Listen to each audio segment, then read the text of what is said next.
souls. Welcome back to my channel. Thank you so much for tuning in. And just general housekeeping as I always do, please make sure that you hit that subscribe button, hit like, and also share the link if you have not done so. But anyways, if you don't know me, my name is Zama Dube, and I am a South African based in Los Angeles, California. So today is Friday, the 15th of November, and it's 6:30 p.m. And I just came back from studio. I actually wanted to vlog the show because that is something that I've been wanting to actually share. But doing live radio is no child's play. And, you know, in as much as I did live radio for so many years, it feels like I'm just getting back, you know, into it. But I really wanted to, I don't know what the direction of this video is, but I really wanted to just kind of reflect on what the show was about. So I was interviewing DJ Cleo.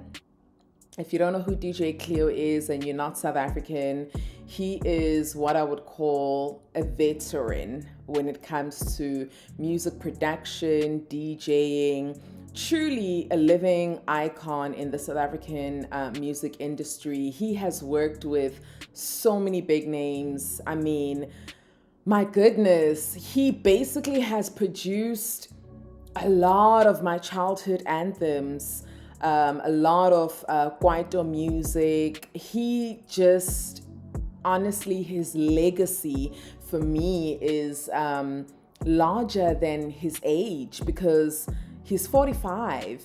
And when I reflect on his catalog and just the impact that he's had in the South African music industry, you would swear that he is in his 70s because it's just so extensive. And so I just feel so grateful that we were able to make it happen. I mean, today was not an easy day for me.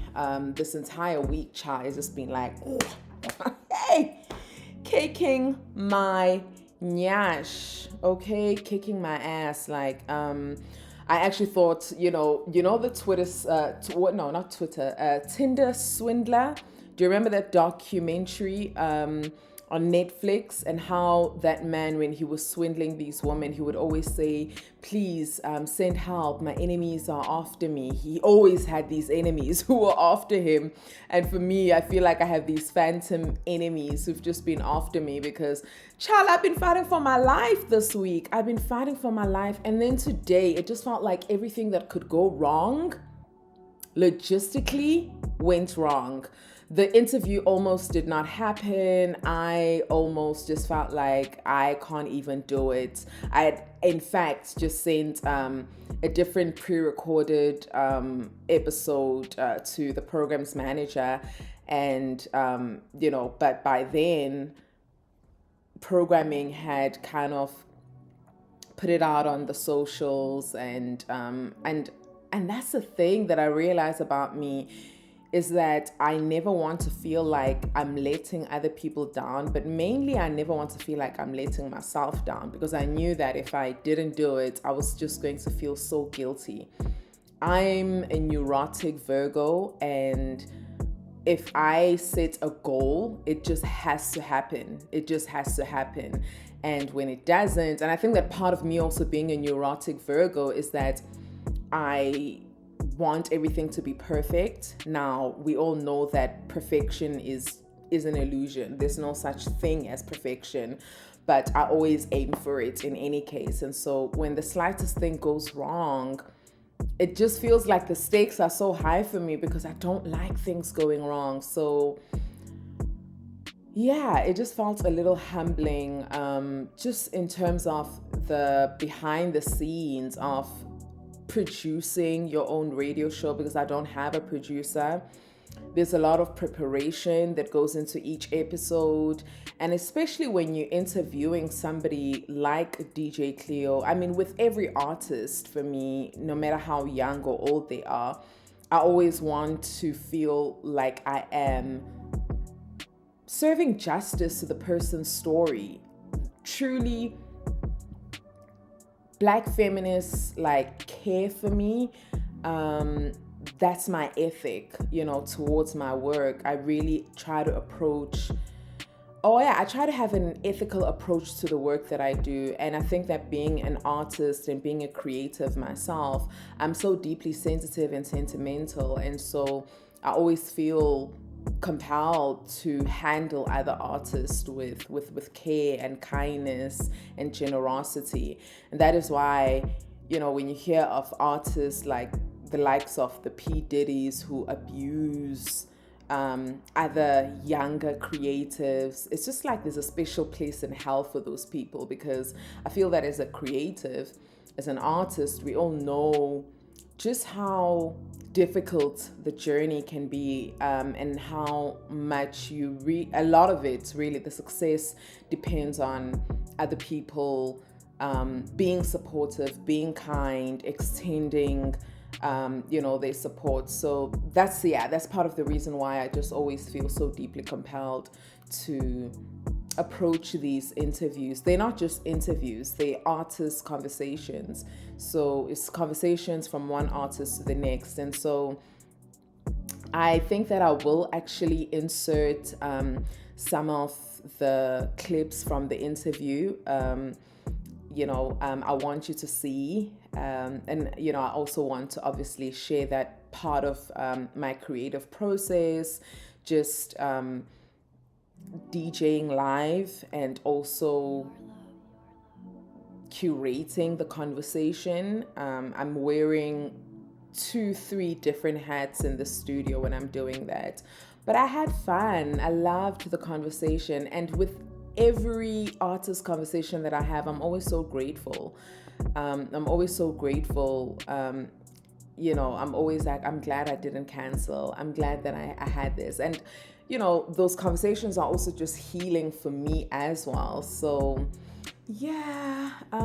so that's why I just wanted to come on here and share that. And I don't know what else I want to actually talk about. I don't want the video to be too long, but it is a Friday. I need to ground myself.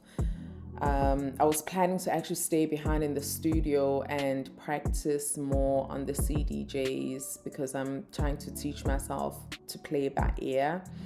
And it gets dark quickly now because it's fall season this side, and so it's getting cold as well. It's very cold tonight rather. So I was just like, it's been a long week. I've been having early mornings and late nights, and so I also just needed to ground my energy because I was all over the place. When I started that interview, my goodness, I was just so decentered. I just was in a daze. I wasn't feeling grounded at all. But speaking to Cleo was grounding, because he has such a grounded energy about him. And I think that when I learned just, small parts of his story, his childhood, his upbringing, and a little bit more of his personality, because he is a self-proclaimed introvert. He's deeply introverted, so he has to have this persona as an artist or as a personality, as a celebrity. And he's sober, he doesn't drink, he doesn't smoke. I'm always deeply fascinated by people who don't have any vices. He calls music his drug. And he says it's one drug that, he doesn't want a cure from it. So, and, I think that, music is most certainly that. And I just want to give context, to some of these mixes too that I create, so that when you're listening to the music, I think it's important for you to know the heart and mind of the person behind the mixes, because I think that then it will just give you an extra layer of understanding as to how I approach the music and what resonates with you. So please do be generous and okay, go back to my page, listen to the DJ mixes, let me know which one deeply resonates with you. Drop me a comment.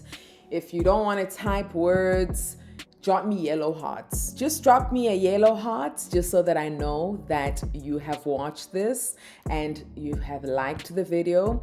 And also be generous enough and share it with your friends as well. Be that annoying friend on the WhatsApp group and just forward it to all your family members. I do have more content that is lined up. I have a video that I will be uploading soon where I'm just doing makeup and providing some social commentary because so much has been happening. I'll talk about the election that we just had here in the United States. I talk about Megan the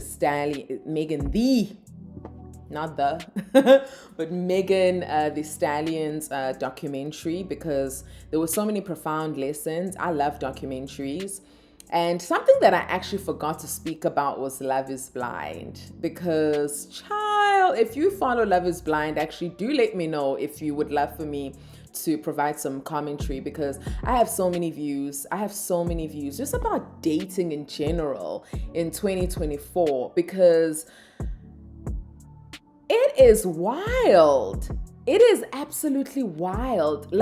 I think that by far Tyler, one of the contestants from this Love is Blind season 7, is the most diabolical character that Love is Blind has had. And honestly, the men that have been on that show are absolute trolls. I don't even know why they go. I mean, actually, I do know, for clout, to become social media influencers, but just reckless with people's hearts. Just liars.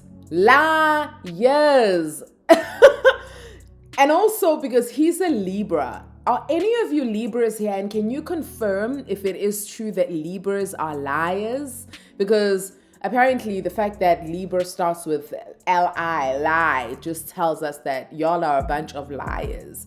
But by the way, I hate liars. If you lie, I don't know if you can be friends. There are people who just lie unprovoked, and Tyler is one of those. Going out saying that you're looking for a wife when you know that you've got a whole secret family.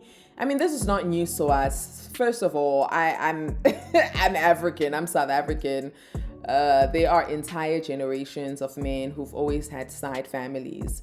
Men who left their homes and said, I'm going to buy bread, and they never came back.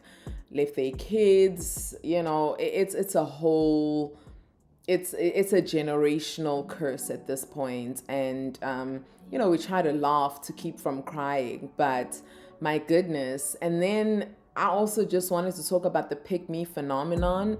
Why is it that a lot of women, when they reach their 30s, they start feeling so desperate to be picked? Marriage, I would assume that by 2024, we know that marriage is not the prize. It's always been an institution, but especially now, why, as a self-possessed human being who has a lot going for them, do you feel so hell-bent to be picked? You can have love, and I'm not saying that, people shouldn't get married. I believe that marriage is a beautiful thing when it's done right, but so many people get married just for the aesthetics of it. So share your experiences too. Share, some of your views. Let me know if you've watched Love is Blind, and also just some of your views about what are your thoughts on the dating scene in 2024? Should we do a whole segment on that where I sit my ass down and we dissect it? Because I've got views, okay? I've got a lot of thoughts. And nuance too, from an intersectional lens. I really would love to break it down for you, but only if you want me to share it with you. So do like this video, share it, subscribe, and I'll be back again soon. Enjoy your weekend, and bye.